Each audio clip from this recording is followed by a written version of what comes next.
Good morning students, কেমন আছো তোমরা? নিশ্চয়ই সবাই খুব ভালো আছো। আজকে আমি তোমাদের ক্লাস 6 এর ইংলিশ ফার্স্ট পার্ট পড়াবো। দেখো, লেসন 3 ইংরেজি প্রথম পত্রের লেসন 3। এর আগে আমরা লেসন 1 এবং 2 শেষ করেছি। আর এখন যে ক্লাসগুলো হচ্ছে তোমরা সবাই শুনে থাকবে যে যারা অনলাইন ক্লাস ফলো করছো, আমরা বোর্ড বইয়ের আলোকে এখন আমাদের ক্লাসগুলো করছি। এর আগে আমরা লেসন 1 এবং 2 পড়েছি। আজকে আমরা পড়ব লেসন 3। এট এ রেলওয়ে স্টেশন। একটি রেলওয়ে স্টেশন, একটা স্টেশনের সার্বিক অবস্থা, যে সেখানে পরিবেশটা কিরকম থাকে, কত লোকজন থাকে, কি ধরনের লোকজন থাকে সেখানে, এগুলো নিয়ে আমরা আজকে একটু পড়বো। দেখো যে এটা হচ্ছে তোমাদের লেসন 3 তে বোর্ড বইয়ের পেজ নাম্বার 7। এট এ রেলওয়ে স্টেশন। দেখো, আমি প্রথমে একটু, তোমরা সবাই বইয়ের লেসন 3 7 পেজ খেয়াল করবে। এখানে প্রথমে আমরা একটু রিডিং পড়বো, অর্থসহ রিডিং পড়বো, ওয়ার্ড মিনিং গুলো একটু পড়বো। My friend Sajjad and I were sitting at a railway station. My friend Sajjad and I were sitting at a railway station. আমার বন্ধু সাজ্জাদ এবং আমি একটা রেলওয়ে স্টেশনে আই ওয়ার সিটিং, আমরা বসেছিলাম। I came to see him of. I came to see him of. আমি কি করতে এসেছিলাম সেখানে? যে তাকে সি অফ মানে বিদায় জানানো, কাউকে বিদায় জানানো, C of.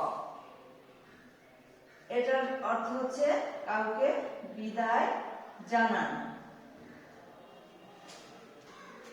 I came to see him off. আমি তাকে বিদায় জানাতে এসেছিলাম, অর্থাৎ আমি আমার বন্ধুকে সে রেলওয়ে স্টেশনে সি অফ করতে এসেছিলাম। Sajjad was going to Dhaka. Sajjad ঢাকায় যাচ্ছিল to see his elder sister's house. Sajjad was going to Dhaka to see his elder sister's house. Sajjad তার বড় বোনের বাড়ি ঢাকাতে, সেখানে সে যাচ্ছিল। It was very crowded in the station. It was very crowded in the station. এটা ছিল যে crowded শব্দের অর্থ কি? লোকজনের যেখানে খুব বেশি ভিড় থাকে সেটাকে বলা হয় যে crowded। হ্যাঁ, সেখানে it was very crowded, এটা ছিল, এখানে ছিল খুব ভিড়। in the station, স্টেশনের স্বাভাবিকভাবে কি থাকে? লোকজনের ভিড় থাকে। রেলওয়ে স্টেশনটাও ছিল খুবই জনবহুল। There was a long line of people. There was a long line of people at the ticket counter. আমরা জানি যে প্রত্যেক বাস স্টেশন, রেলওয়ে স্টেশনে কি থাকে? একটা করে টিকিট কাউন্টার থাকে। সেই টিকিট কাউন্টারে কি ছিল? মানুষ লম্বাভাবে লাইন দিয়ে দাঁড়িয়ে ছিল। A woman was standing in the queue. A woman was standing in the queue. দেখো এখানে queue, Q-U-E। কিউ শব্দের অর্থটা কি? সারিবদ্ধ, সারিতে। It was very crowded in the station. There was a long line of people at the ticket counter. A woman was standing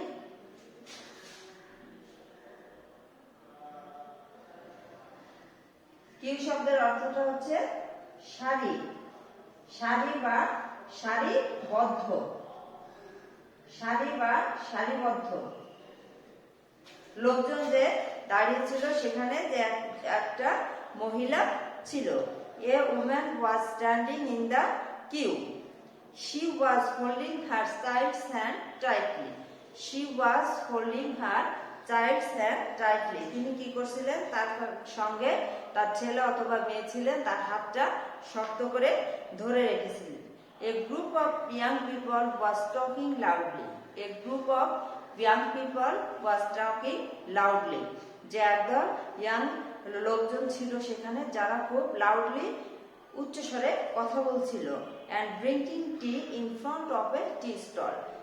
And drinking tea in front of a tea stall. তারা কি করছিল? যে একটা চায়ের দোকানের সামনে তা অনেকগুলো লোক দাঁড়িয়ে ছিল এবং তারা জোরে জোরে কথা বলছিল।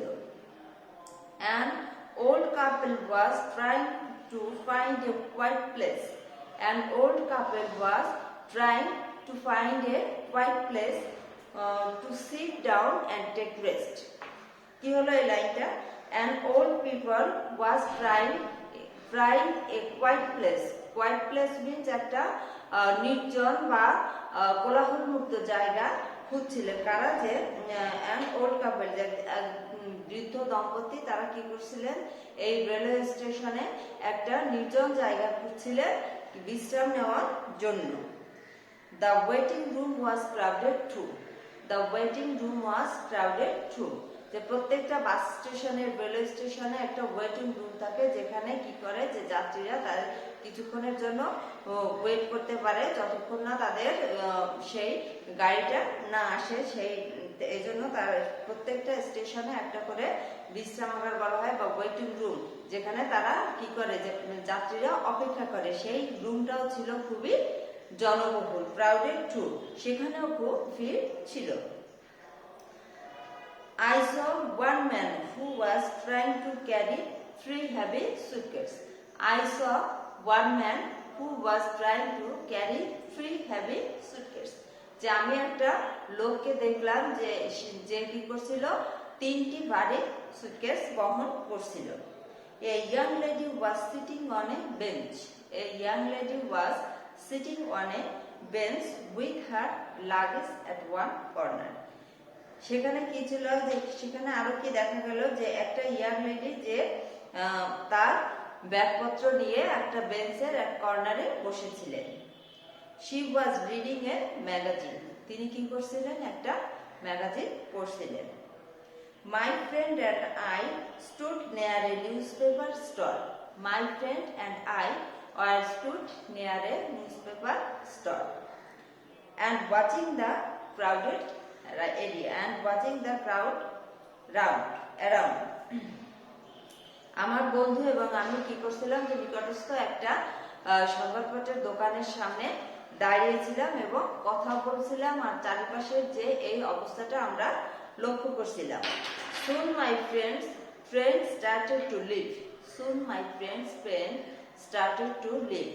সাজ্জাদ এই সময় ইতিমধ্যে কি করলো? যে খুব শীঘ্রই যে তার ট্রেনটি এসে গেল এবং চলা শুরু করলো। As the train whistled, যখন সেই ট্রেনটার বাঁশি বাজলো, he picked up his suitcase and we said goodbye each other. আমরা কি করলাম? যে যখন ট্রেনটা বাঁশি বাজালো, হুইসেল, দুই বন্ধু একে অপরকে কি করলো? গুড বাই জানালো, অর্থাৎ বিদায় জানালো। তাহলে দেখো যে রেলওয়ে স্টেশনের সার্বিক পরিস্থিতিটা কি, সেখানে পরিবেশ কিরকম, কত লোকজন সেখানে ছিল এবং সেই লোকজনেরা কি কি কাজ করছিল, এই সম্পর্কে আমরা আজকে পড়লাম। এখন এখানে দেখো নিচে এই যে টুতে একটা কলাম ম্যাচিং আছে। এর আগে আমরা লেসন 2 বা 1 এ পড়েছিলাম, লেসন 2 তে পড়েছিলাম যে একটা কলাম ম্যাচিং। সেখানে কি ছিল? সেখানে ছিল তোমাদের সিমিলার মিনিং, যে একটা ওয়ার্ডের সঙ্গে যে বাম পাশের সঙ্গে ডান পাশের যে শব্দটার মিল আছে, আর্থিক অর্থগত দিক থেকে মিল আছে, সেটা আমরা পড়ে দেখেছিলাম। কিন্তু এখানে হচ্ছে অপোজিট মিনিং, অর্থাৎ বিপরীত অর্থ।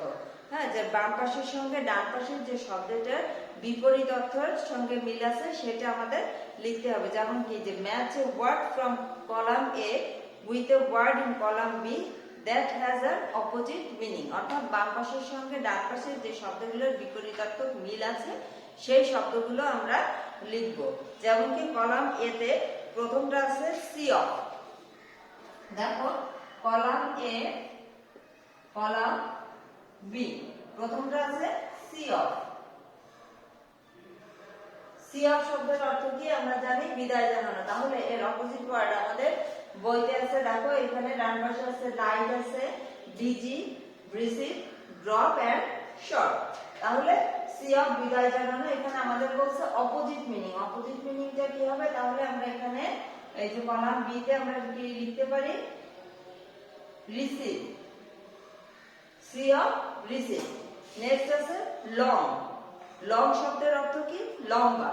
তাহলে এখানের সঙ্গে আমাদের অপোজিট মিনিং হবে শর্ট। Long, short. তারপরে একটা আছে quiet, Q U I E T, quiet, Q U I E T. Quiet শব্দের অর্থ কি? শান্ত। Q U I E T, quiet শব্দের অর্থ হচ্ছে শান্ত। তাহলে এখান থেকে আমাদের দেখো বিজি আছে, তাহলে এটা হবে busy, B U S Y. Next আছে হ্যাভি, হ্যাভি শব্দের অর্থ কি? ভারী, তাহলে এখানে হবে লাইট, হ্যাভি লাইট। নেক্সট আছে একেবারে লাস্ট ওয়ার্ডটা আমাদের পিক আপ, পিক আপ মানে কি? তো কোনো কিছু তোলা। আর ডান পাশে আছে ড্রপ, তাহলে ড্রপটাই আমরা লিখবো, পিক আপ তোলা, ড্রপ হচ্ছে কোনো কিছু ফেলে দেওয়া বা পড়ে যাওয়া। তাহলে কি হলো যে আজকে আমরা কলাম ম্যাচিং এর অপোজিট মিনিং যেটা আছে সেটা লিখবো। আর এর আগে আমরা পড়েছিলাম সিমিলার মিনিং, হ্যাঁ, অর্থাৎ একই অর্থ। এখানে দেখো তোমাদের এই যে রেলওয়ে স্টেশনের প্রথম যে প্যাসেজটা, এখানের মধ্যে কতগুলো ওয়ার্ড মিনিং আছে একটু বলি, খেয়াল করবে সবাই। যেমন রেলওয়ে স্টেশন আমরা জানি যে রেলওয়ে স্টেশন, তারপর সি অফ, সি অফ শব্দের অর্থ হচ্ছে বিদায় জানানো। এল্ডার সিস্টার, এল্ডার বড়, এল্ডার সিস্টার হাউস, বড় বোনের বাড়ি। ক্রাউডের ভিড়, ক্রাউড শব্দের অর্থ হচ্ছে ভিড়, C R O W E D, crowd, C R O W E D, crowd শব্দের অর্থ হচ্ছে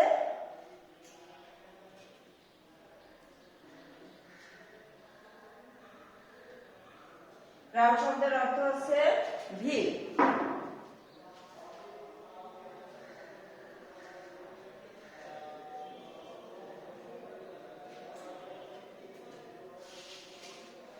টাইটলি, শক্ত করে, tightly, T I G H T L Y, tightly শব্দের অর্থটা হচ্ছে শক্ত করে।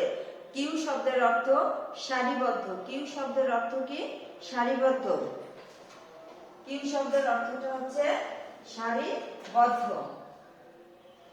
Q Q U E U, queue শব্দের অর্থটা হচ্ছে সারিবদ্ধ।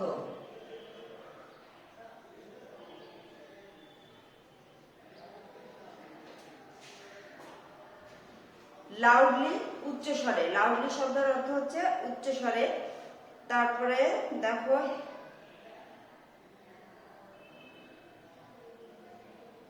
হুইসেলস, WHISTL, হুইসেল, বাঁশি বাজানো, স্টার্টেড, শুরু করা। তাহলে এখান থেকে আমরা আজকে তোমাদের লেসন 3 তে অ্যাট এ রেলওয়ে স্টেশন, এখান থেকে তোমরা রিডিংটা ভালো করে পড়বে।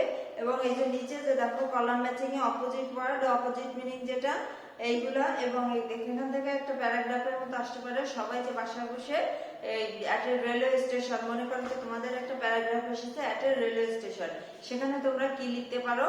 যে রেলওয়ে স্টেশনের সার্বিক পরিস্থিতি সম্পর্কে লিখতে হবে। এভাবে একটা প্যারাগ্রাফের মতো করে নিজেরা একটু পড়ে লেখার চেষ্টা করবে।